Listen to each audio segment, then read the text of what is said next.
திருவண்ணாமலைக்குள்ள நிறைய இடங்கள்ல, நிறைய தொகைகள்ல, நிறைய மலைகள்ல, நிறைய கிரிவல பாதைகள்லாம் பக்தி வேண்டுதல்லாம் தாண்டி நம்ம சலனப்படுறத சரி செய்யறதுக்கான முக்கியமான கருவியா இந்த இடத்த பயன்படுத்து. அப்ப சலனம் சரி செய்யப்பட்டா நீ வெற்றி பெறுவன்னு. போருக்கு வெறும் ஆக்ரோஷம் மட்டும் இல்ல, மனம் பலமா இருந்தாதான் போர் செய்யணும். நீ நான் பேசுறேன் கேட்கறது கூட உன் மனம் சரியா இருந்தாதான் நான் சொல்றது உள்வாங்க. நான் பேசிட்டு இருக்கும்போது நீ கேட்கல, வேற எங்கேயா போயிட்டுனா நீ உள்ள போர் செஞ்சுக்கிட்டு. புரியுதா? அது யார் பேசினாலும் அப்ப அது உனக்கு பயனற்று போயிடும்.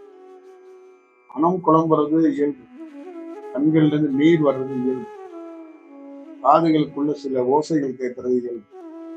ஆனா இது எல்லாத்தையுமே ஒவ்வொரு காலகட்டத்துக்கு ஏற்ற மாதிரி அதை நம்மளால இயல்புலையும் ஏற்ற இறக்கமா கொண்டு வந்துகிட்டே இருக்கணும்.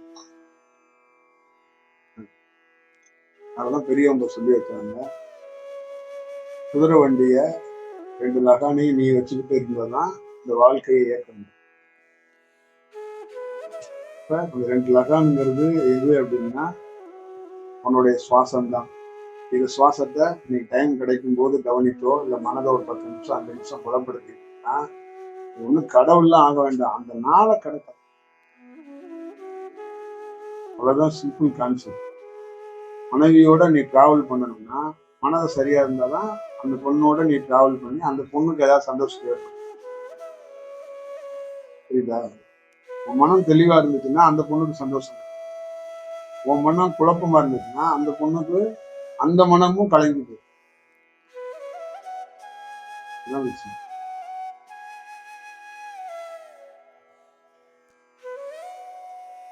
எல்லாத்துக்குள்ளயுமே இந்த கலங்கறதுக்கான வாய்ப்பு உருவாக்கிட்டே இருக்கு. கலங்குறத தெளிய வைக்கிறதுக்கு என்ன பண்ணணும்னா நிறுத்தணும். நிப்பாட்டிட்டு வேலையை நிப்பாட்டிட்டு தெளிகிற வரைக்கும் காத்துறது. அவ்வளவுதான் விஷயம்.